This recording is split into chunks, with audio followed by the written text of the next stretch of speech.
नमस्कार दोस्तों, आप सबका हार्दिक स्वागत है एक नई कहानी में जिसका विषय है अकबर बीरबल की कहानी, मूर्ख लोगों की सूची।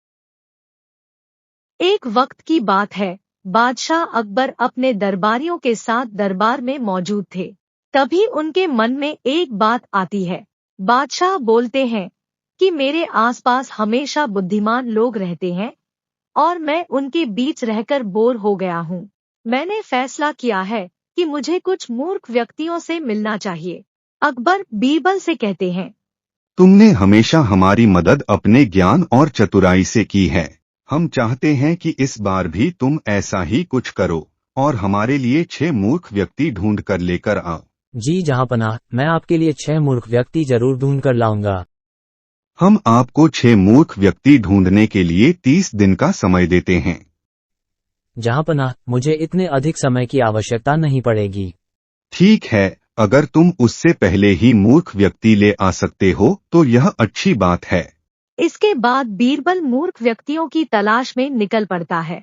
बीरबल रास्ते में पूरा समय इसी सोच में था कि उसे वो मूर्ख लोग कहाँ मिलेंगे। तभी उसे गधे पर बैठा एक आदमी दिखाई देता है जो सिर पर घास की गठरी रखे हुए था। बीरबल ने तुरंत घोड़ा रोका और उससे उसकी पहचान पूछा। कौन हो तुम और ऐसे गधे पर बैठकर और घास अपने सिर पर लेकर क्यों जा रहे हो?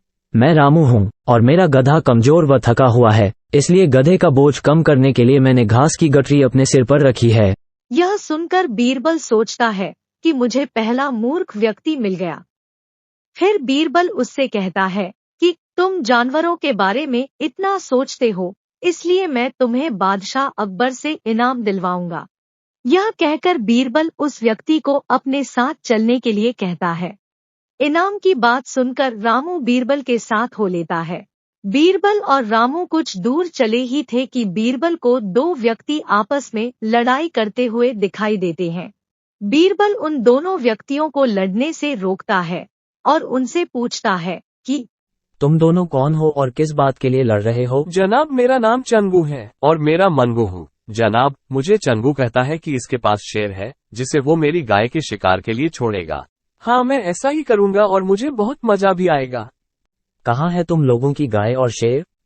जनाब, जब भगवान हमें वरदान देने आएंगे तो मैं उनसे गाय मांगूंगा और चंगू शेर मांगेगा। अच्छा, ये बात है। उनकी बातें सुनकर बीरबल समझ गया कि उन्हें 2 और मूर्ख व्यक्ति मिल गए हैं।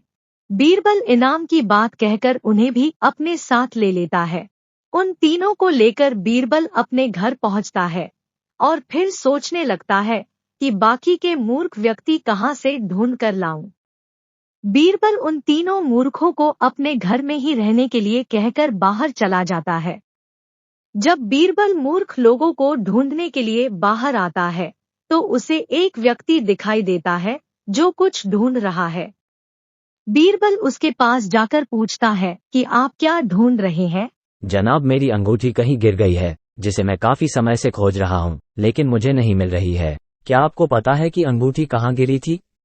दरअसल मेरी अंगूठी यहाँ से दूर उस पेड़ के पास गिरी थी, लेकिन वहाँ अंधेरा होने के कारण मैं यहाँ उसे ढूंढ रहा हूँ। अच्छा, ये बात है। आप कल हमारे साथ बादशाह के दरबार में चलो। मैं बादशाह अकबर से आपको दूसरी अंगूठी देने के लिए कहूँगा। अच्छा, ठीक है फिर। अगले दिन सुबह बीरबल दरबार में उन चारों मूर्खों को लेकर पहुंचता है। बादशाह अकबर, मैं आपके कहे अनुसार मूर्ख व्यक्तियों को ढूंढ कर ले आया हूँ।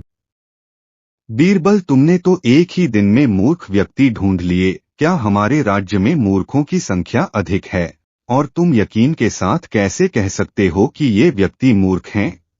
बीरबल ने बादशाह से सारी बातें बताई। फिर अकबर कहते हैं कि ये तो केवल 4 ही लोग हैं, बाकी के 2 मूर्ख कहाँ हैं? जहांपनाह, यहाँ पर 6 मूर्ख व्यक्ति हैं। यहाँ कहाँ हैं और कौन हैं, हमें भी बताओ। जहांपनाह, एक तो मैं स्वयं हूँ। तुम मूर्ख कैसे हुए? मैं इसलिए मूर्ख हूँ क्योंकि मैं इन मूर्खों को खोज कर लाया। मैं समझ गया कि दूसरा मूर्ख कौन है, पर मैं तुमसे सुनना चाहता हूँ। दूसरे आप हैं जहांपनाह, जो आपने मुझे मूर्ख व्यक्तियों को लाने के लिए कहा। बीरबल की बातें सुनकर अकबर उसकी प्रशंसा करने लगते हैं और कहते हैं कि बीरबल के पास हर सवाल का जवाब होता है। कहानी से सीख। दिमाग और चतुराई से हर मुश्किल काम आसान हो सकता है, लेकिन ऐसे कामों में अपना कीमती समय व्यर्थ नहीं करना चाहिए जिसका कोई मतलब न हो। आपको अगर कहानी पसंद आई हो और ऐसी कहानी सुनना चाहते हैं तो हमारे चैनल को सब्सक्राइब कीजिए। हम ऐसे ही नई कहानी अपडेट करते रहेंगे।